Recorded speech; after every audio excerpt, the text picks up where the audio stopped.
Avis vascular centre మన దేశంలోనే the best varicose vein hospital.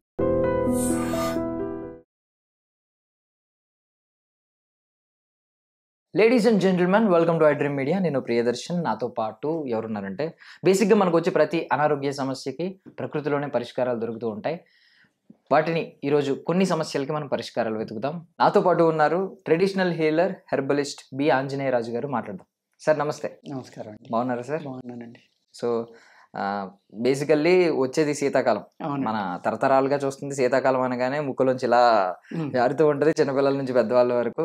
ఇదంతా ఓకే, బట్ ఇప్పటి వరకు లంగ్ హెల్త్ గురించి ఎవరు పెద్ద పట్టించుకునే వాళ్ళం కాదు సార్. స్మోకర్స్ అయితే వాళ్ళ లంగ్స్ ఎప్పుడొకప్పుడు పాడవుతాయి, వాళ్ళకి ఐ మీన్ త్వరగా ఏదో ఒక ఇష్యూ అవుతుందని అనుకునేవాళ్ళు. బట్ ఈ కోవిడ్ తర్వాత ప్రతి ఒక్కరు లంగ్స్ మీద ఫోకస్ చేయడం మొదలు పెట్టారు. అంటే ప్రతి ఒక్కరికి బ్రీతింగ్ కరెక్ట్ గా అందుతుందా లేదా, మన లంగ్స్ బాగానే ఉన్నాయా లేదా అనే డౌట్ మొదలవుతుంది. అండ్ వచ్చేది కూడా శీతాకాలం. సో ఇది దృష్టిలో పెట్టుకుని మీరు లంగ్స్ హెల్త్ ని కాపాడుకోవడానికి, అంటే లంగ్స్ హెల్దీగా ఉన్నాయా లేదా చెక్ చేసుకోవడానికి ఎలాంటి సలహాలు ఇస్తారు? ఇది ప్రాణ అనేది మన శరీరంలో తిరుగుతుంది, మనం ఆరోగ్యంగా ఉండాలి అంటే లంగ్స్ ఫస్ట్ ఆర్గాన్ అండి. ప్రతి ఆర్గాన్కి ఇంపార్టెన్స్ అనేది ఉంది, కానీ అన్ని ఆర్గాన్స్ని బతికించేది లంగ్స్. మనిషిని బతికించేది కూడా, టోటల్ బాడీని బతికించేది కూడా లంగ్సే. ఊపిరి అంటే ప్రాణ అంటే ఆక్సిజన్. ఈ ప్రాణ అనేది మీరు కాపాడుకోవాలి అంటే మీ లంగ్స్ బాగుండాలి. ఈ ప్రాణ అనేది బాగుండి మీ లంగ్స్ కనుక ఆక్సిజన్ని అబ్జర్వ్ చేసుకుని బ్లడ్లో మిక్స్ చేసినాయి అనుకోండి, ఆ బ్లడ్ ద్వారా మీ శరీరం అంతా ప్రతి నరనరానికి ఆక్సిజన్ ఎలా అందుతుంది అనుకోండి, మీకు అనారోగ్యం రాదండి. కొన్ని కోట్ల నరాలు మీ శరీరంలో ఉంటాయి. అన్ని కోట్ల నరాలకి ఆక్సిజన్ వెళ్ళినప్పుడే మీరు ఆరోగ్యంగా ఉంటారు. ఎక్కడికి ఆక్సిజన్ అందట్లేదు అక్కడ సెల్స్కి ఆక్సిజన్ సరిపోక ఆ సెల్స్ అన్నీ చనిపోవడం వల్ల, అక్కడ మళ్ళీ కొత్త సెల్స్ పుట్టకపోవడం వల్ల, ఆ సెల్స్ బయటికి వెళ్ళకపోవడం వల్ల మీకు అనారోగ్యం అనేది మొదలవుతుంది. ఇన్ని కారణాలని న్యూట్రల్ చేసి హిమాలయ యోగులు ఉన్నారండి, వాళ్ళు శ్వాసను కంట్రోల్ చేసేస్తారు. హిమాలయ యోగులు కానీ సాధన చేసి గొప్ప గొప్ప సాధకులు కానీ చెప్పేది ఏంటంటే, మనిషి పుట్టగానే ఇన్ని శ్వాసలని లెక్క, అన్ని శ్వాసలు అయ్యాక చనిపోతాడు. అలాగే ఇంత ఆహారం అని లెక్క, ఆహారం అవగానే చనిపోతాడు. వీరబ్రహ్మం గారి పుస్తకంలో అయితే ఈ శ్వాసను హంస అంటారు. ఆయన హంస ఎగిరిపోయిందని ఏలకోలం ఆడతారు చూడండి, విలేజ్లో ఎవరైనా పోతే హంస ఎగిరిపోయింది రాడి పోయాడంట, గాలిపోయింది రాడికి అంటారు. గాలిపోయింది అంటే చనిపోయినట్టు. ఆ గాలికి అంత గొప్పతనం ఎందుకు ఇచ్చారండి అంటే, శ్వాసే మనిషిని బతికించేది. మీకు హిమోగ్లోబిన్ డాక్టర్ గారు 10 లోపు ఉండకూడదని చెప్పారు, ఒక 6 ఉంది, కానీ మీరు చనిపోరు. 6 కూడా దేని మీద ఆధారపడి ఉంది? ఆక్సిజన్ మీద ఆధారపడి ఉంది. అలాగే మీ బ్రెయిన్కి ఆక్సిజన్ సరిపడి అందలేదు అనుకోండి, వెంటనే బ్రెయిన్ డెడ్ అయింది అనుకోండి, మీ బాడీలో బ్లడ్ ఉన్నా, హిమోగ్లోబిన్ ఉన్నా, ప్లేట్లెట్లు ఉన్నా, ఎన్ని ఉన్నా కానీ ఉపయోగం లేదు. ఎందుకంటే ఇది పోయింది, ఇంక మీ బాడీకి వాల్యూ లేదు. అంటే ఆక్సిజన్ తగ్గిపోవడం వల్ల ఇంత ప్రమాదం జరుగుతుంది అనమాట. ఈ ఆక్సిజన్ బాగా అందాలి శరీరానికంటే లంగ్స్ బాగా పనిచేయాలండి. కరోనా వచ్చాక ఏమైందండి, కరోనా లంగ్స్కే వస్తుంది కాబట్టి లంగ్స్ జబ్బు అనేది రావడం వల్లే కరోనా చనిపోవడం జరుగుతుంది. కాబట్టి ఈ కరోనా అనేది రూపాంతరం చెంది అనేక రూపాలుగా ఇప్పటికీ ఉందండి నా లెక్క అయితే. ఇప్పుడు లాస్ట్ ఇయర్ ఫీవర్కి వచ్చింది, ఒక రకమైన ఫీవర్ చాలామందికి వచ్చింది. ఆ ఫీవర్ వచ్చాక 6 నెలల దాకా ఫ్రీగా నడవలేకపోయారు. కీళ్ళ నొప్పులు, కాళ్ళ నొప్పులు వచ్చేసి, స్వెల్లింగ్ వచ్చేసి, ఒళ్ళంతా దద్దుర్లు వచ్చేసి, ఎప్పుడూ ఎరగని ఫీవర్ వచ్చింది. ఎప్పుడూ ఎరగని అనేక జబ్బులు వస్తున్నాయి. ఇవన్నీ ఏంటంటే మారిపోయింది, రకరకాలుగా మార్చుకునేది. ఇంకా ఇప్పటికీ ఒకసారి వచ్చింది అది పోదండి. ప్రకృతిలో గాలిలో వచ్చిన వైరస్ అది రకరకాల రూపాంతరం చెంది ఏదో రకంగా ఇబ్బంది పెడతానే ఉంటుంది.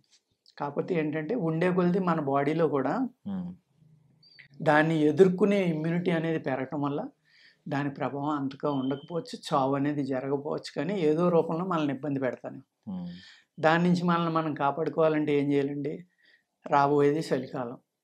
చలి అనేది చలి ప్రాంతంలో ఉన్నవాళ్ళకి ఇబ్బంది పెట్టదు, కానీ వేడి ప్రాంతంలో ఉన్న వాళ్ళకి చలి వల్ల లంగ్స్ వీక్ అవుతాయి. లంగ్స్కి అనేక వ్యాధులు రావడానికి కారణం ఈ కూల్ డ్రింక్స్, అంటే చల్లని ఆహారం మనం తీసుకోవడం, ఫ్రిడ్జ్లు అనేది రావడం, మనం అన్నీ కూడా పట్టుకొచ్చి ఆ ఫ్రిడ్జ్లో దోసేయడం, మిగిలిందల్లా పాడేయాలి. లేకపోతే పల్లెటూరులో ఎలా ఉండేది, ఎవరో ఒకరు ఉండేవారు, ఆహారం మిగిలిపోతే వాళ్ళకి పెడితే వాళ్ళు ప్రేమగా తినేవారు, వీళ్ళు ప్రేమగా పెట్టేవారు, సరిపోతే మళ్ళీ వండి కూడా పెట్టేవారు. ఆ సిస్టమ్ పోయింది. మనం ఏం చేస్తున్నాం, దోసకు తినడం అలవాటు అయిపోయింది. దొరికిందల్లా ఫ్రిడ్జ్లో కూరేసి ఇవాళ వండింది 10 రోజుల తర్వాత కూడా తింటున్నాం. ఒకసారి వండిన అన్నాన్ని, అంటే రైస్కి సంబంధించింది ఏదైనా సరే, మళ్ళీ రెండోసారి వేడి చేయడం అనేది విషంతో సమానం. అదే తింటున్నాం మనం. 2 సార్లు కదా, 5 సార్లు వేడి చేసి తింటున్నాం. మళ్ళీ ఆ ఫ్రిడ్జ్లో లక్షల కొద్ది బ్యాక్టీరియాలు ఉంటాయి, రకరకాల బ్యాక్టీరియాలు అని చెప్తున్నారు డాక్టర్లు, సైంటిస్టులు. అయినా మనం విన్నాం. పూర్వకాలం చక్కగా కుండలో నీళ్లు పోసి ఆ కుండ ఇసుక మీద పెట్టి ఈ కూరలు కూడా ఆ కుండ చుట్టూరు పేర్చుకునేవారు. న్యాచురల్ ఫ్రిడ్జ్ అనమాట అది. ఆ కూరలు గమ్మని చెడిపోయి కదండి. ప్లస్ వాటికి స్ట్రెంగ్త్ ఎక్కువ ఉండేది, ఎందుకంటే మనం గో ఆధారిత వ్యవసాయం, పశువుల నుంచి వచ్చిన ఎరువులు, పెంటలు, మూత్రం, ఆ కుళ్ళిపోయిన గడ్డి ఇలాంటివి వేసే పండించేవాళ్ళు. కెమికల్స్ ఏమి లేవు కాబట్టి ఆ కాయ మీకు నెల ఉన్నా నిల్వ ఉండేది, వారం ఉన్నా నిల్వ ఉండేది. కూరగాయ కూడా 10 రోజుల దాకా కుళ్ళిపోయేది కదా, వడిలేదు. కానీ ఇప్పుడు 2వ రోజుకి కుళ్ళిపోతుంది. అందుకు ఈ లంగ్స్ అనేది ఏసీలోకి వెళ్ళడం వల్ల మ్యాక్సిమం చెడిపోయింది. ఇప్పుడు మనం ఎలా బతుకుతున్నాం, ఆఫీస్ ఏసీ, కారు ఏసీ, ఇల్లు ఏసీ. శీతాకాలం వచ్చినా కూడా నిద్ర పట్టట్లేదు ఏసీ వేసుకోకపోతే. ఎందుకు అలా అయిపోయింది అంటే మనకి అలవాటు పడిపోయాం శారీరకంగా, మానసికంగా. ఆ ఏసీ ఎప్పుడైతే ఉందో అందులోంచి వచ్చే బ్యాక్టీరియా కూడా అనేక రకాలు ఉంటుంది. కూలర్స్ నుంచి ఇవన్నీ వెళ్ళేది ఎక్కడికండి, లంగ్స్ దగ్గరికి. ఎప్పుడైతే లంగ్స్ వీక్ అయినాయో మీకు అనేక రకాల వ్యాధులు రావడానికి అవకాశం. హిమాలయ యోగులు మనం ఒక రోజుకి 21,600 సార్లు శ్వాస తీసుకుని వదులుతాం. 4 సెకండ్లు కోటి. వాళ్ళు ఏం చేస్తారు, దాన్ని 4 సెకండ్ని 44 సెకండ్లకి, 88కి, అలాగే 21,600, 21,000 ఆపేసి ఓన్లీ 600 తీసుకునే వాళ్ళు కూడా ఉన్నారు. అప్పుడు ఈ శ్వాస దాచుకోవడం వల్ల లైఫ్ స్పాన్ పెరిగిపోతుందని చెప్తారు వాళ్ళు. అలాగా 300, 500, 800, 900 ఏళ్ళు బతుకున్న వాళ్ళు కూడా ఉన్నారు.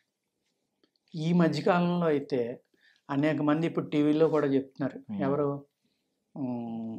ఇక్కడ ఉండేవారు, ఎక్కడ కాశీలో నాగసాధువులు వాళ్ళు, ఇప్పుడు దేవరహ బాబా అని, ఇప్పుడు మన అలహాబాద్ కుంభమేళా జరిగిందండి, అక్కడ దేవరహ బాబా అని ఒక ఆయన ఉండేవారు. ఆయన 7 అడుగులు హైట్.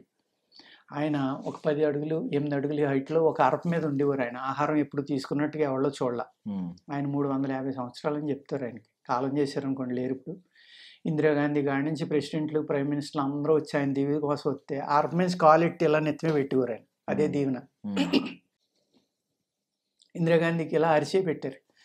ఆ అరిచేనే ఇందిరా కాంగ్రెస్ గుర్తు కింద పెట్టుకుని ఆవిడ అన్నేళ్ళు పాలించింది. ఇలాగా అనేక మంది యోగులు, సాధువులు 100 సంవత్సరాలు బతికారు అనేది చెప్తారు. వాళ్ళందరూ ఏంటంటే ఈ శ్వాసను కంట్రోల్ చేయటం వల్ల, ఈ శ్వాసను తక్కువ తీసుకోవడం వల్ల, ఈ శ్వాస తీసుకోవడానికి ఎంత ఇంపార్టెంటో, తీసుకోవడం అనేది ఆరోగ్యంగా ఉండటానికి, దాన్ని కంట్రోల్ చేయటం. ఇక్కడ మీరు రివర్స్గా మాట్లాడుతున్నారు, శ్వాస బాగోపోతేనేమో జబ్బులు వస్తాయి, చచ్చిపోతారు అంటున్నారు. శ్వాసను కంట్రోల్ చేస్తే మనిషి ఎలా బతుకుతాడని అతకొచ్చు. వాళ్ళు ఏం చేస్తారంటేనండి, శరీర శుద్ధి చేసుకుని ఆహారం నియమంగా తీసుకుని, ఆహారం తీసుకోవడం అనేది మ్యాక్సిమం తగ్గించేస్తారు. ఎప్పుడైతే మీ మిషన్ పనిచేస్తుందో, మిషన్కి పెట్రోల్ కావాలి, ఆ మిషన్ ఏంటి, మీకు హార్ట్.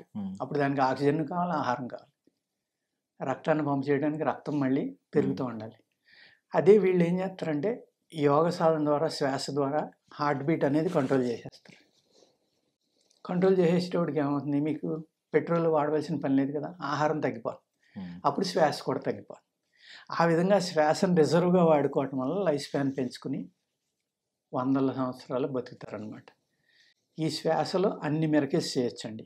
ఆ యోగులు అంటారు, ఇప్పుడు లాహిర్ బాబా, ఈ లాహిర్ బాబాయ్ అంటారు ఏమని, ఈయన మనడు స్వయంగా డాక్టర్.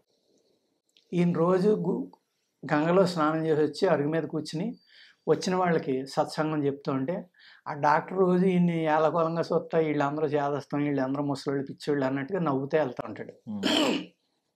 ఒకరోజున ఆయన ఇటు రమ్మంటే దగ్గరికి వస్తాడు. బాబు నేను బతుకున్నానో లేదో చూడు అంటారు.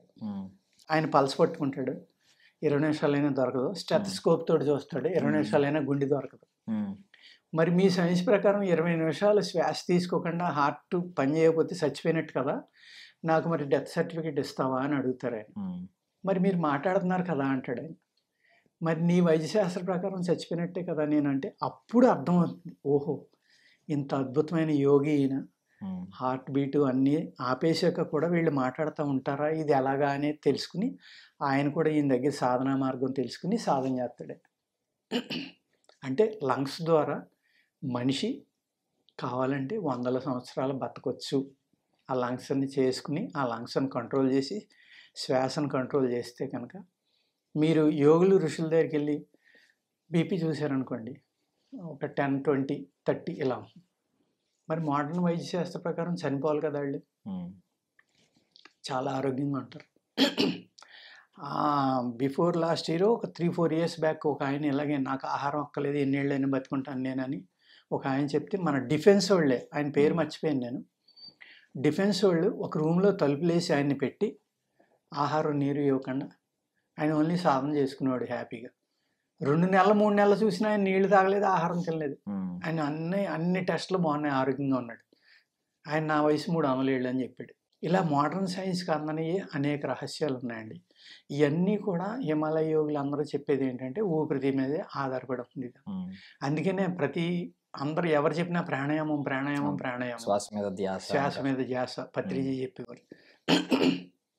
అంటే శ్వాసకి లంగ్స్ అంత ఇంపార్టెంట్ అయిన అవయవాలు మన శరీరంలో, వాటిని ఇప్పుడు ఆరోగ్యంగా ఉంచుకోవాలంటే ఏం చేయాలి, ఈ శీతాకాలం వచ్చేసరికి ఈ చలి నుంచి మన శరీరం బయటికి రావాలి అంటే వేడి పెరగాలి, లోపల ఇంటర్నల్గా శక్తి హీటు పెరగాలంటే సేమ్ మళ్ళీ వేడి చేసి మన ఆయుర్వేదంలో అనేక రకాలు ఉన్నాయండి. తేనె, అల్లం రసం, తులసి రసం ఇలాంటివి కలుపుకుని కనుక తాగితే చిన్నపిల్లలకు కూడా కొన్ని డ్రాపులు వేస్తే ఆ శ్లాష్మో అంతా దిగిపోయి చక్కగా, ఈ శ్లాష్మో అనేది దిగిపోయి మనకి రొంప కానీ దగ్గు కానీ రాకుండా ఉండాలి.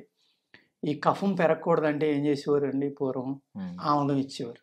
ఆముదం ఇచ్చేసరికి ఏమవుతుంది, మొత్తం స్టమక్ క్లీన్ అయిపోవడం వల్ల ఈ కఫం గిఫం అన్నీ బయటకు పోయి, ఆముదం అనేది యాంటీబయాటిక్ అండి, antiviral, anti fungal, anti bacterial, pain killer, ఇన్ని రకాలుగా పనిచేస్తుంది. Plus lubricant. అందుకు చక్కగా సీజన్ మారినప్పుడల్లా ఆముదం ఇచ్చేవారు. ఆముదం తాగటం వల్ల ఆరోగ్యంగా ఉండేవారు. స్టమక్ ఎప్పుడైతే శుద్ధి అయిందో, ఈ శ్లాష్మో అంతా పోయిందో అప్పుడు లంగ్ చక్కగా పనిచేసేది, లంగ్స్ ఆరోగ్యంగా ఉండేవి. లంగ్స్ ఆరోగ్యంగా ఉండటం వల్ల వాళ్ళు బలంగా కూడా ఉండేవారు.